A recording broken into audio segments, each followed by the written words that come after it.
I never thought I would step into St. Mary's Hospital again, especially not at this hour. It was nearly midnight when I received the call. My mother, frail and fragile, had been admitted. I hurriedly dressed and drove through the silent streets, my heart pounding in rhythm with the hum of the car engine.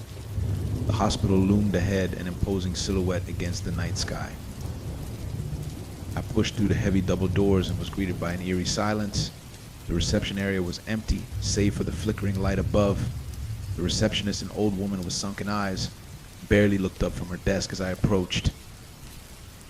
Room 306, she rasped, pointing down a dimly lit corridor. As I made my way down the hallway, I couldn't shake the feeling that I was being watched. The fluorescent lights buzzed and flickered, casting unsettling shadows on the peeling walls. Each step I took echoed loudly, amplifying the growing sense of dread. When I reached room 306, I hesitated. The door was slightly ajar. I could hear the steady beep of the heart monitor inside. Pushing the door open, I was met with an empty bed. Confused, I stepped inside. The room was cold, sterile, and reeked of antiseptic. A shiver ran down my spine as I noticed a faint impression of a body on the neatly made bed. "Mom," I called out softly, my voice trembling. There was no response. I turned to leave, intending to find a nurse, but the door slammed shut with a deafening bang. Panic surged through me as I tugged at the handle, but it wouldn't budge. My breathing grew rapid,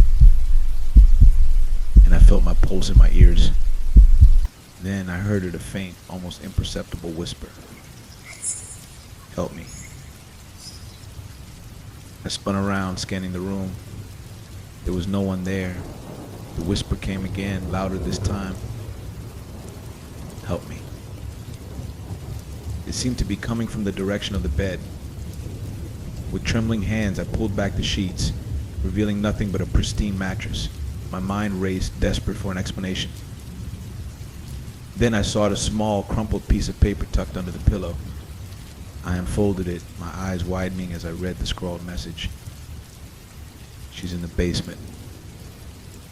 The basement. I had never been to the basement of St. Mary's, and I wasn't keen on starting now, but if my mother was down there, I had no choice. I pocketed the note and made my way back into the corridor. The hospital seemed even more deserted now, the air thick with an unsettling stillness.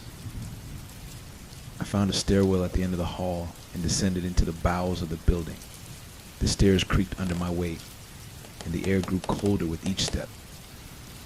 By the time I reached the basement, I was shivering. A single flickering bulb illuminated the narrow hallway before me. I walked cautiously, the darkness closing in around me. Doors lined the walls, each marked with faded numbers and letters. The whispers began again, echoing off the concrete walls. "Help me, please." I followed the voice, my footsteps muffled by the damp floor. It led me to a door at the end of the hall, marked more. My heart pounded harder as I reached for the handle, the cold metal sending a shock through my system. I pushed the door open. The morgue was a small, claustrophobic room filled with steel cabinets and a single examination table. The air was frigid, and my breath formed misty clouds in front of me. I hesitated, scanning the room for any sign of my mother. The whispers had stopped, replaced by an oppressive silence. I approached the examination table, my eyes fixed on a shape covered by a white sheet. Dread pooled in my stomach as I reached out and pulled back the sheet. I gasped, stumbling backward. It wasn't my mother. It was me. My lifeless body lay on the table, eyes closed, skin pale and cold. I stared in horror, unable to comprehend what I was seeing. How could this be? I was alive, wasn't I? Then, the door creaked shut behind me. I turned to see the old receptionist standing in the doorway, her sunken eyes now dark and hollow. "Welcome back," she whispered, twisted smile forming on her lips. "We've been waiting for you." I tried to speak, to scream, but no sound came out. The room began to spin, darkness creeping in from the edges of my vision. I collapsed to the floor, my mind racing with terror and confusion. The last thing I saw was the old woman leaning over me, her cold hand gripping mine. When I awoke, I was back in the corridor, standing in front of room 306. The door was ajar. Just as before, I stepped inside, heart pounding, and saw the empty bed. The impression of a body was still there, the sheets undisturbed. "Mom," I called out, my voice a mere whisper. There was no response. I turned to leave, intending to find a nurse, but the door slammed shut with a deafening bang.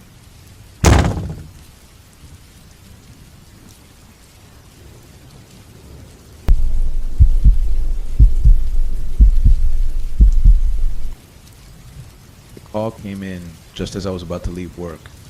A late night emergency, they said. Street, Agnes Hospital needed all available staff. I sighed, pulling my coat tighter against the chilling wind as I hurried back inside.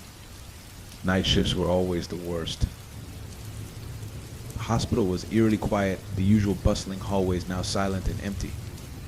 I made my way to the nurse's station where Margaret, the head nurse, briefed me on the situation. "We've had a power outage in the East Wing," she explained. "Backup generators are running, but we need extra hands to ensure the patients are safe and accounted for." I nodded, taking the flashlight she handed me. The East Wing had always given me the creeps.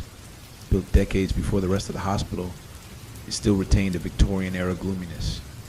The long corridors, high ceilings, and dark wood paneling added to its haunted ambience. As I walked down the dimly lit hallways, the beam of my flashlight danced over faded wallpaper and dusty corners. Shadows loomed, making the already eerie surroundings even more unsettling. I checked on the patients one by one, their tired faces barely visible in the faint light. I was about to enter room 214 when a cold draft blew through the hallway, making the hair on the back of my neck stand up. I turned, half expecting to see someone there, but the corridor was empty. Shaking off the unease, I pushed the door open. The room was dark, illuminated only by the soft glow of the flashlight. Mrs. Abernathy, an elderly woman with Alzheimer's, lay in the bed, her eyes wide open. She stared at the ceiling, muttering something under her breath. "Mrs. Abernathy, are you all right?" I asked, stepping closer. Her eyes flickered to me, and she grabbed my hand with surprising strength. "They're coming," she whispered, her voice hoarse and trembling. "Who's coming?" I asked, but she only shook her head, releasing her grip. I patted her hand, reassuring me before making my way to the next room. As I moved further down the hallway, the air grew colder, and the sense of being watched intensified. I quickened my pace, eager to finish my rounds and leave the East Wing behind. I had just finished checking on Mr. Green in room 219 when the lights flickered and went out completely. The flashlight sputtered, then died, plunging me into darkness. Panic set in as I fumbled for my phone, the small screen providing a weak bluish light. I tried calling the nurse's station, but there was no signal. Taking a deep breath, I decided to head back, hoping the generators would kick in soon. As I walked, the silence was broken by a soft, rhythmic tapping. It echoed through the corridor, growing louder with each step. I shone my phone's light around, but saw nothing. The tapping continued, closer now, like footsteps following me. My heart pounded in my chest as I picked up the pace, the sound mirroring my own steps. I turned a corner and froze. Standing at the end of the hallway was a figure cloaked in shadows. I couldn't make out any features, but I felt its gaze boring into me. The tapping stopped, replaced by an overwhelming silence. "Who's there?" I called out, my voice wavering.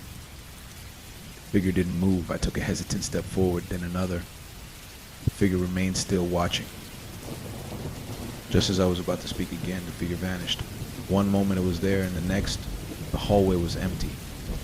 I stood frozen, trying to rationalize what I had seen. A trick of the light, perhaps. My overactive imagination. Before I could dwell on it further, I felt a cold hand on my shoulder. I spun around, but there was no one there.